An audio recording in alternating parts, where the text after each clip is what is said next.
Hey guys, welcome back to the Sal Pitera channel, and I'm sorry for the audio in this video as well as me not being completely shaven for you, but I wanted to get this information out immediately because it is huge news in the cruise line industry.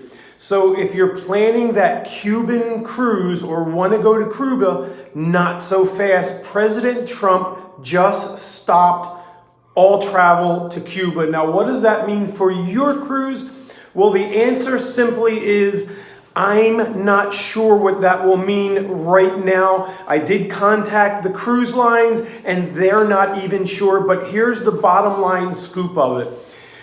If you're planning a trip to Cuba, whether it be by cruise or by plane, as of tomorrow, there's no more travel to Cuba. It is not welcome anymore.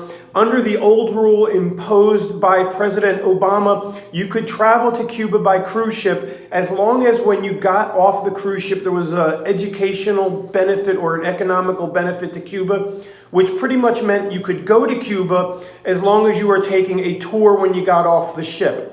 As of tomorrow, no more. Traveling to Cuba is now banned again. They're not actually calling it an embargo right now, but for travel purposes, it is. Now, there are some exceptions, but the cruise lines, as of 2 minutes ago, is not completely sure how they're going to handle it, because what the travel guidelines are going to say is you cannot book any more trips to Cuba. However, if you've already purchased a ticket, whether it be on a cruise ship or by airline reservation before today or earlier, you can still go and enjoy that visit. However, it's not that simple. And the reason why is, let's say your cruise is only half booked at the moment, they still have a lot of empty cabins.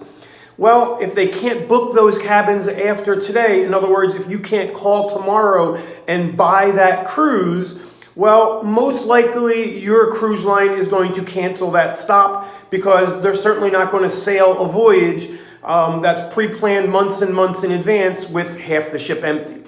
So as of right now, we're really not sure what that means, except we do know that after today, you won't be able to book a trip to Cuba in the near future unless President Trump were to change his mind and allow traveling to Cuba again.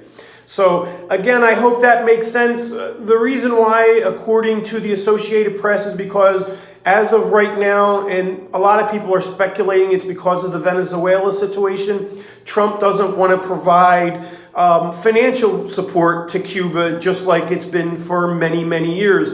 So if you follow my channel and follow what I've been saying or what I tell my customers, I've been telling people for a month and a half now that booking a trip to Cuba is really up in the air and you really don't know what's going to happen with it. Well, today's the day that we know. The Associated Press is now reporting that as of tomorrow, again, you can't book a trip to Cuba. So if you want to try and book a trip on that cruise line right now, hoping that you can still get in on that, because technically it's tomorrow, Wednesday, that you can't purchase it no more, I would say it's probably not that wise of an idea, because I'm going to imagine that most cruise lines, because they still have cabins to sell, are going to say, you know what, we're doing away with that Cuba stop, because they still do want to be able to sell more cabins. So this is huge news in the travel business. I will keep you posted as more information comes available. Again, the information I'm giving you is based on the current knowledge, what ABC News and the Associated Press and all the major news lines are reporting. I've also called the cruise lines directly, but this news is so new that you're probably the first people hearing it. The cruise lines and the powers that be at the cruise line really have not made any decisions whatsoever on how they're going to handle this news. But I wanted to stop what I was doing today and make this video so that you all knew about it. And I'll keep you posted as more information comes available. So to make sure you receive that update as it becomes available, please make sure you hit the subscribe button down below. Click that little bell notification so that as it becomes available and I post the information, you'll get an email or a message saying that it's online. Thanks again. Enjoy your day, and hopefully this doesn't really impact your travel. I'll see you next time.